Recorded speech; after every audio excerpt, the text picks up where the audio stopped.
BPD dan perangkatnya yang saya hormati, dari Polsek Surnadala yang saya hormati, dan Ramil yang saya hormati juga, kemudian perwakilan atau yang mewakili dari pihak kecamatan. Alhamdulillah hari ini audiensi dengan BPD alhamdulillah bisa diselenggarakan. Jadi kalau memang tadi ketua bilang kenapa kemudian tidak ada bukunya, kami dari masyarakat memang sengaja kemudian tidak mengundang buku, Pak.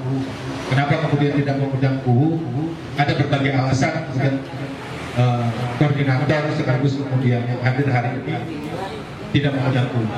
Salah satunya adalah bahwa kita sepakat hari ini ketika kemudian proses pelayanan atau kemudian dan lain-lain sudah tidak kemudian ditanggapi oleh MU, maka kemudian kita berasumsi bahwa di Desa Surakarta sudah tidak ada yang kemudian kepala desa.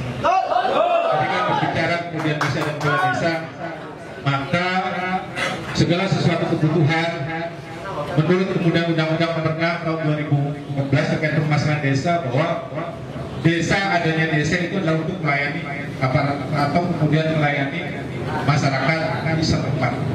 Ketika kemudian proses pelayanan sudah tidak bisa direalisasikan dan tidak bisa kemudian sampai pada masyarakat, maka kita sepakat bahwa hari ini dari kemudian bulan kemarin kita sudah sepakat bahwa kepala desa sudah ada. Kenapa kemudian kita cuma hanya beraudiensi dengan BPT begitu? Alasannya adalah hari ini kepanjangan tangan daripada masyarakat, kepanjangan tangan dari lidah masyarakat Desa Surakarta tinggal BPD. Hari ini juga kita pastikan tumpuan kita sebagai masyarakat tinggal BPD. Tinggal bagaimana kemudian langkah BPD. Terkait permasalahan audiensi ini juga ada beberapa hal yang memang kita tanyakan ke pihak BPD terkait permasalahan kemudian Permendagri nomor 110 tahun 2016 terkait tugas dan tupoksi BPD. Salah satunya adalah pengawas, salah satunya adalah kemudian pengawas aparatur desa. Ketika berbicara kemudian pengawas aparatur desa, maka kemudian proses pelayanan baik kemudian terkait permasalahan pengangkatan dan pemberhentian aparatur desa, baik terkait permasalahan apapun yang ada di desa, maka harusnya BPD tahu. Kenapa kemudian hari ini kita tanya pada BPD? Salah satunya karena tupoksi dari BPD. Dan teman-teman masyarakat juga harus tahu bahwa sahabat kita, teman kita BPD hari ini yang duduk di depan kita itu ternyata bukan cuma hanya duduk seperti itu. Yang tahu bahwa kemudian ada anggaran yang kemudian dimaksimalkan untuk BPD. Ketika kemudian hari ini BPD tidak bisa maksimal, ya mohon maaf juga. Tapi alhamdulillah hari ini BPD sudah maksimal. Terlepas kemudian kedepannya seperti itu. Jadi kita pertanyakan terkait permasalahan tupoksi BPD dengan kemudian kegiatan-kegiatan atau kemudian proses pemerintahan yang ada di Desa Surakarta yang menurut kami dan menurut BPD sudah amburadul. Proses pengawasannya sampai di mana? Kita kemarin kemudian ke pihak kecamatan, ternyata pihak kecamatan juga tidak tahu menahu terkait permasalahan yang ada di Desa Surakarta. Makanya saya heran hari ini. Kita tanya ke kecamatan juga memang nggak tahu. Barangkali kemudian kalau memang kemudian jawaban BPD tidak tahu, ya tahu bilang dan problem gitu. Harus seperti apa masyarakat Desa Surakarta? Jadi kita juga sudah memberitahukan ke pihak kecamatan bahwa kita aksi masyarakat menuntut untuk kemudian menurunkan tidak ujung-ujung untuk. Kita mungkin masih ingat tahun 2022 beberapa masyarakat sudah audiensi terkait permasalahan proses pelayanan, mempertanyakan pelayanan yang ada di Desa Surakarta. Tapi setelah kemudian selesai audiensi, alhamdulillah proses pelayanan tidak pernah terjadi. Harapan dari masyarakat, tuntutan masyarakat tidak pernah dipenuhi. Salah satunya kemudian yang mohon maaf, sangat miris ketika warga Desa Surakarta yang sakit kemudian harus meminjam mobil siaga ke desa sebelah, harus meminjam juga operator. Fungsi dari kemudian adanya mobil siaga hari ini bukan. Makanya kemudian saya pertanyakan tupoksi BPD ini seperti apa? Gitu loh. Tupoksi BPD seperti apa? Ketegasan BPD seperti apa? Kenapa kemudian kita menuntut segera kemudian BPD untuk melakukan rapat BPD sebenarnya?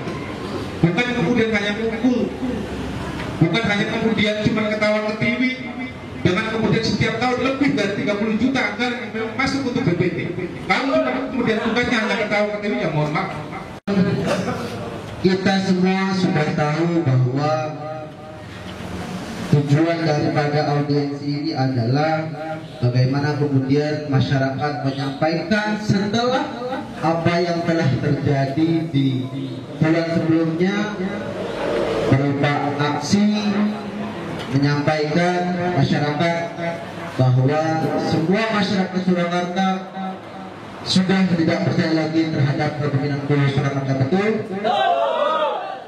Hari ini juga kita bawa sebagian daripada kemudian tanda tangan petisi dari masyarakat yang hari ini juga masih berjalan. Sekarang ada di tangan saya sekitar 800 lebih tanda tangan yang sudah dibubuhkan oleh masyarakat terkait ketidakpercayaannya kepada Kubu Kuryati. Sehingga yang pertama, kami ingin menyampaikan dan mendorong BPD untuk melakukan rapat internal BPD atas dasar surat yang pernah kami sampaikan dan juga tanda tangan petisi dari masyarakat, sehingga BPD membuahkan hasil dari rapat tersebut, yang mana surat tersebut agar kami layangkan kepada Bupati Cirebon. Kemudian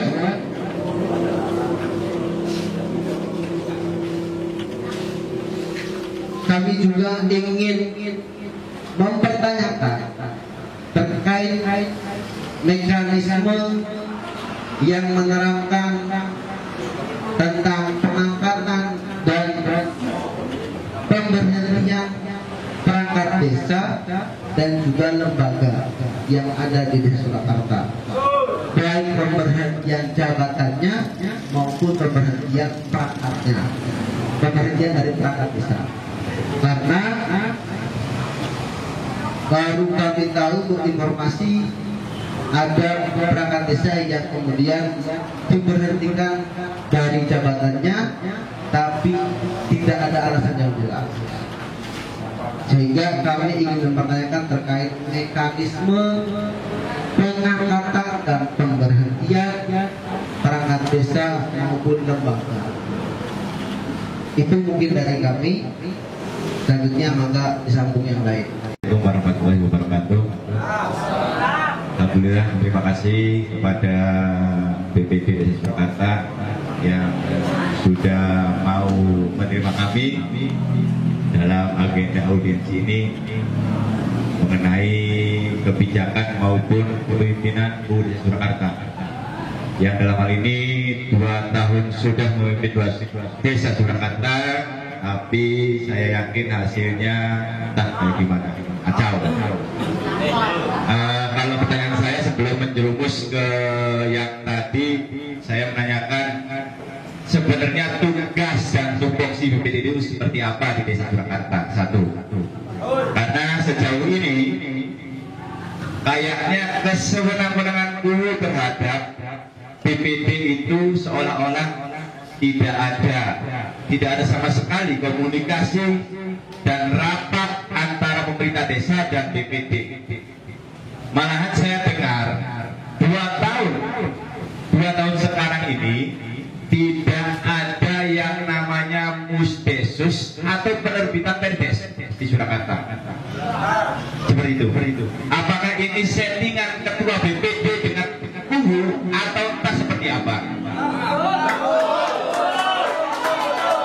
Apakah entah seluruh anggota BPD ikut campur dalam acara ini atau seperti apa? Saya tidak tahu. Karena yang saya tahu di berbagai desa dimanapun pemerintah desa dan BPD saling koordinasi. Satu. Yang kedua, sharing pendapat atau tukar pikiran. Dan akan kulakukan itu harus ada persetujuan BPD seperti itu kayaknya. Tapi selama ini saya dengar atau entah kesepakatannya di dalam kamar ataupun kesepakatannya di mana saya tidak tahu, karena itu dapurnya BPD dan pemerintah desa. Mungkin seperti itu aja dari saya. Tolong diperjelas Pak Ketua dan Bapak Anggota, Pak Sekretaris, mohon maaf. Saya ingin tahu detail bagaimana tugas BPD selama 2 tahun ini di dalam keikutsertaan pemerintahan Desa Surakarta. Terima kasih.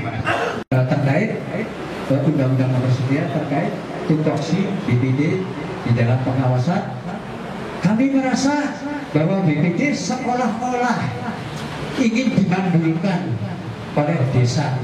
Itu jawaban kami.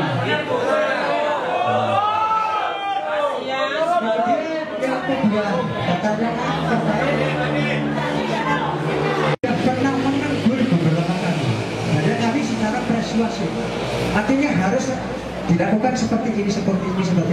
Kemudian pada akhir tahun itu kewajiban dulu adalah memberikan laporan kepada Bupati dan BPD.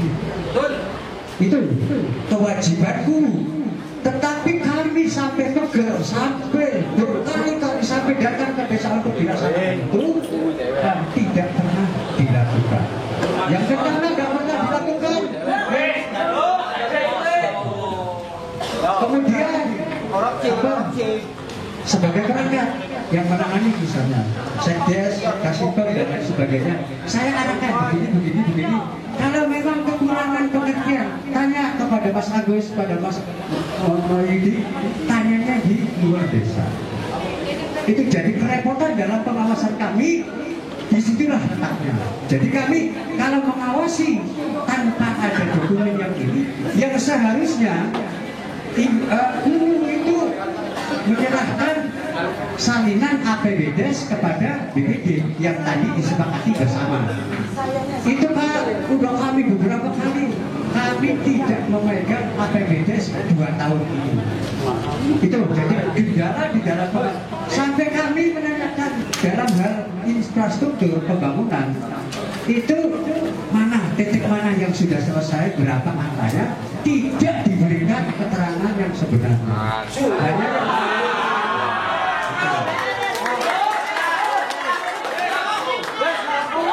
itu kenyataannya seperti itu. Jadi terhadap kami dalam rangka menggunakan hak kami tupoksi sebagai kewajiban kami sebagai mengawasi kinerja guru dan itu sangat susah sekali karena beliau nggak mau dimengerti dalam proses pemerintahan.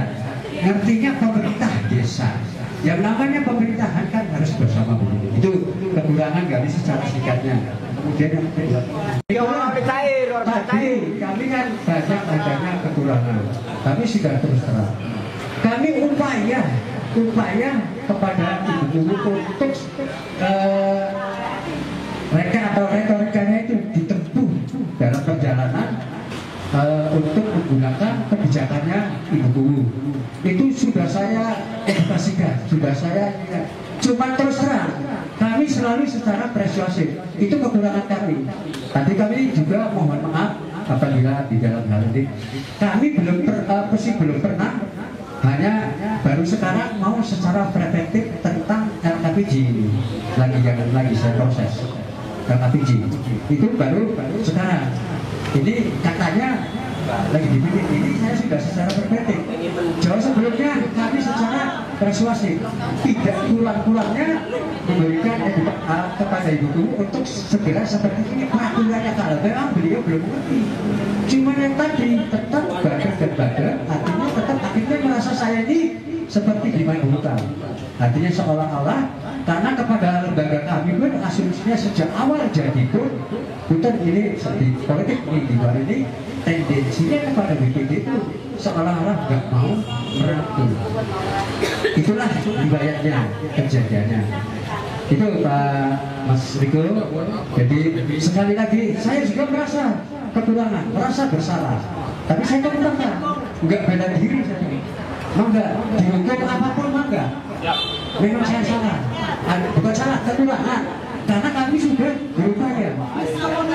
Kata-kata tadi dikatakan memang sudah. Karena saya semua mengerti harusnya begini. Agar tidak terjadi begini, sudah tidak ada kurang-kurangnya kepada Ibu Guru Surakarta. Kalau ada pun saya berani ngomongnya. Kalau beliau itu ada, saya berani katakan begitu. Karena saya ke publik ini harus transparan dan yang sebenarnya. Itulah, saya resikonya kalau memang dihukum dari masyarakat mana? Kekurangan saya begitu. Maka berdasarkan Undang-Undang Nomor 16 Permendagri, itu betul yang dikatakan oleh Mas Gopur, baik Permendagri maupun Undang-Undang Nomor 6 maupun Peraturan Daerah Nomor 43 maupun Peraturan Pemerintah secara regulasi tetap sama. Dalam hal ini BPD selaku mempunyai kewenangan dalam hal pengawasan. Dalam artian pengawasan kinerja guru dan perangkatnya. Itulah benar. Maka kewajiban kami itu dalam rangka pengawasan. Cuma yang saya jawab, di dalam pengawasan itu adalah setelah kami yang sudah dilahirkan dengan arah kebijakan, kemudian kami punya dokumen. Contoh adalah APBDes. Jadi kalau belum pernah terkuat masalah APBDes, setiap tahun kami melahirkan peraturan desa yang namanya APBDes. Itu saya garis bawahi bahwa kami tetap memproses pekerjaan itu. Cuma kami akan menerangkan pada session ini adalah yang sebenar-benarnya, ya, menurut keadaan, bukan yang sebenarnya, menurut keadaan proses dalam rangka kami mengawasi kinerja guru. Kami mengalami beberapa kendala dalam pengawasan.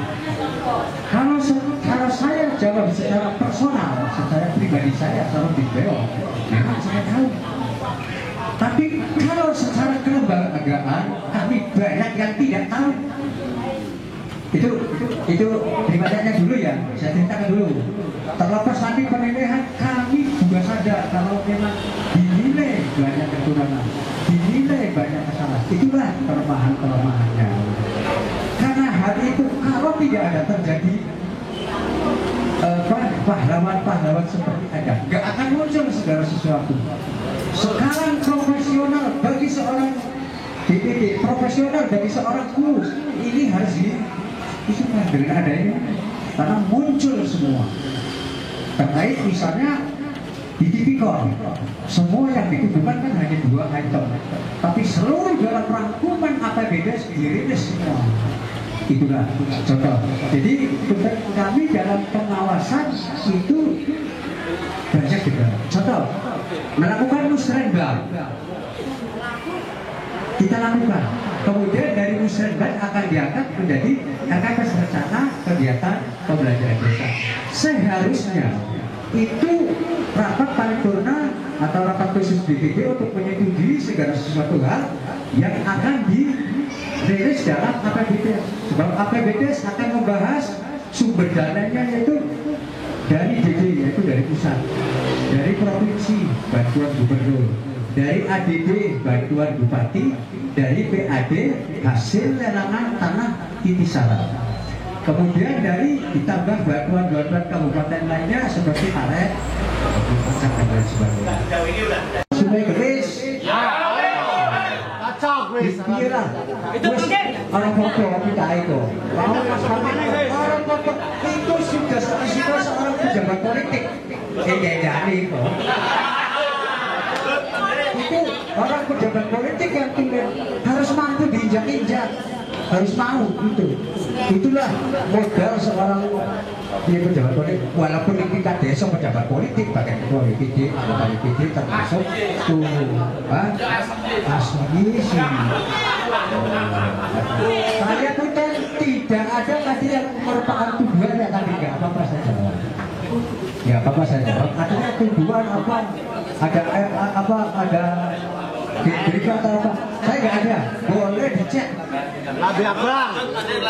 Kamu lambe abangnya. Boleh dicek kalau saya ada hanya tadi kekurangan kami sampaikan. Tadi tidak semua memang saya dimandulkan. Ada keterlibatan BPD seperti di APBD, seperti di Pusdesus. Hanya dari pelaksanaan itu dilanggar. Itu yang saya melaksanakan itu. Cuman kan BPD sebagai Kondisi masyarakat BPD malam ini sendiri. audiensi hari ini adalah kemudian kita menuntut BPD karena memang sudah diakui juga oleh BPD bahwa pemerintahan desa hari ini sudah tidak kemudian sesuai dengan realnya. Makanya hari ini kita menuntut juga dengan BPD, kita tuntut BPD untuk membuat kemudian surat terkait permasalahan kemudian pencabutan SK sementara.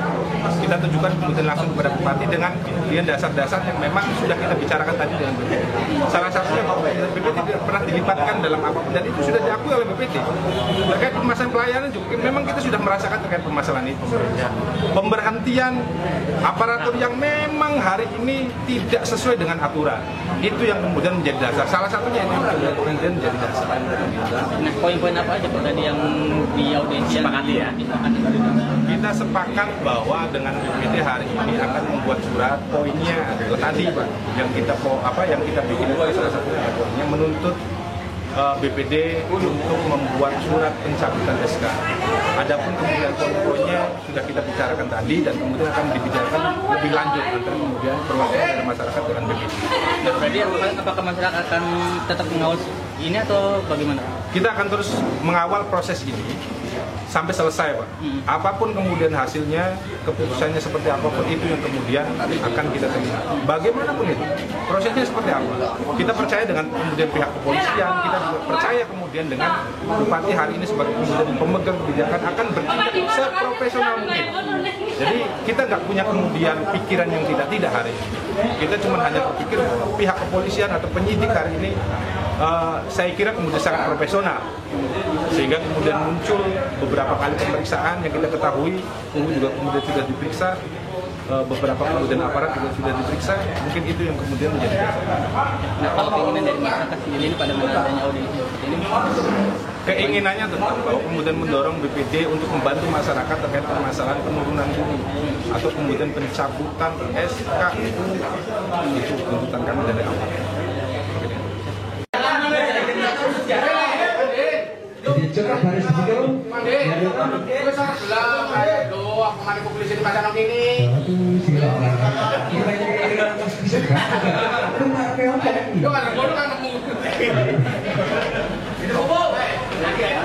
Sudah cukup. Tinggal bikin surat. Tapi kalau surat itu memang Layani sebagai tugas kami selaku Badan Permusyawaratan Desa, salah satu kewajiban saya adalah menampung aspirasi masyarakat dan menyalurkannya. Maka dengan konsekuensi itu akan saya lakukan. Nah, Pak, ini kan masyarakat kan menuntut agar UU-nya turun ya Pak ya? Iya. Nah ini sendiri bagaimana nih Pak dari sikap dari BPD sendiri Pak? Ya tadi akan menilai di kapasitas, nanti yang menilai tuntutan harga mati masyarakat kan UU untuk turun.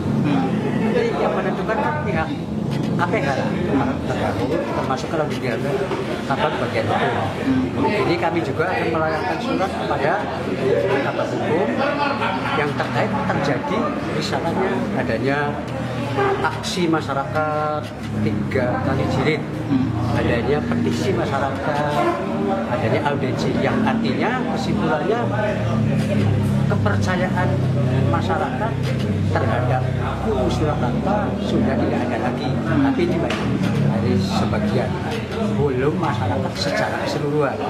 Oleh karena itu mungkin pertimbangannya ada di sana di bagian. Tapi tugas kami selaku penyidik adalah menampung aspirasi dan menyalurkannya. Hal itu. Ini kan proses pemanggilan UU sedang berlangsung nih Pak. Nah, bagaimana nih Pak sejauh ini proses pemanggilan UU oleh Tipikor ini sendiri? Ya, sementara ini masih dalam penyelidikan, termasuk kami Ketua BPD sudah pernah diinterogasi di Tipikor. Dan Ibu sendiri belum selesai sampai hari ini, karena masih banyak berkas-berkas yang harus dipenuhi. Dan tadi kami ceritakan lah. Nah ini banyak sekali karena ada dua jalur ada tuntutan umum juga aksi masyarakat ini. Jadi Pak, sebelumnya bagaimana sih Pak kondisi administrasi kedesaan di Desa Surakarta ini sendiri Pak? Ya, untuk sementara masalah administrasi tetap kami akan berusaha memperbaiki. Tentang ini kan di sudah keempat kami akan membuat APBDes baru dengan prosedur yang sesuai dengan aturan perundang-undangan. Berarti Pak, dalam pembuatan APBDes ini sendiri BPD selalu dilibatkan atau bagaimana? Itu yang tadi kami sampaikan di ini. Jadi kader saya mengatakan bahwa kami ini merasa di kalau diajak bicara sih ada 1-2, tetapi nggak secara keseluruhan.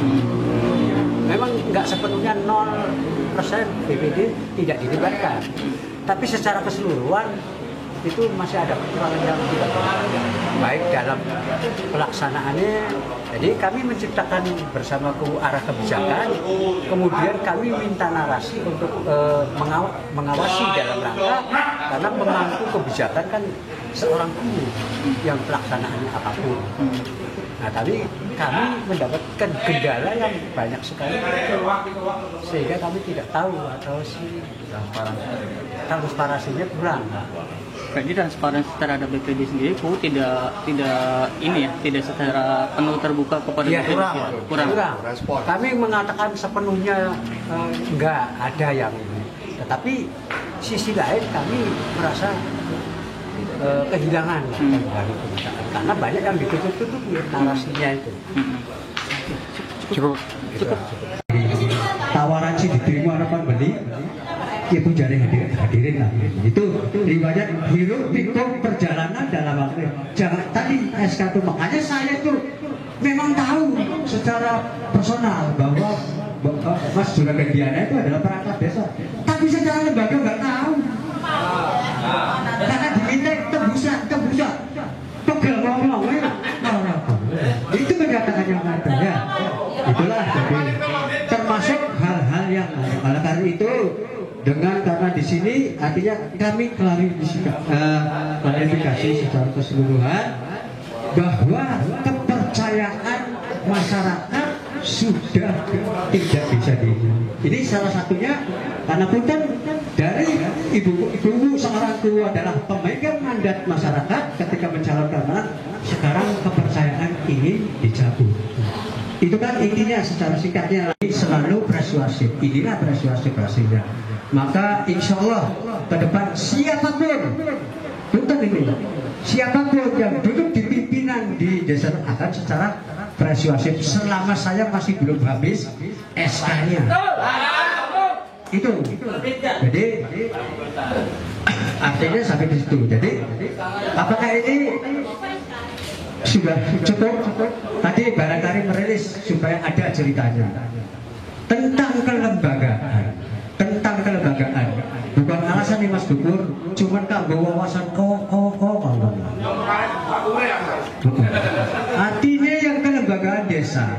Saya sudah mengedukasi bahwa bendel desa itu harus diisi tebusannya kepada BPD. Bendel desa itu adalah salah satu sing awet SK RT RW sampai harus ada, termasuk kekayaan desa. Sudah saya kasih contohnya, enggak dibikin. Jadi jangankan tadi SKRT yang RW atau perangkat desa jangankan BPD yang jadi perangkat desanya saja nggak pegang SK-nya.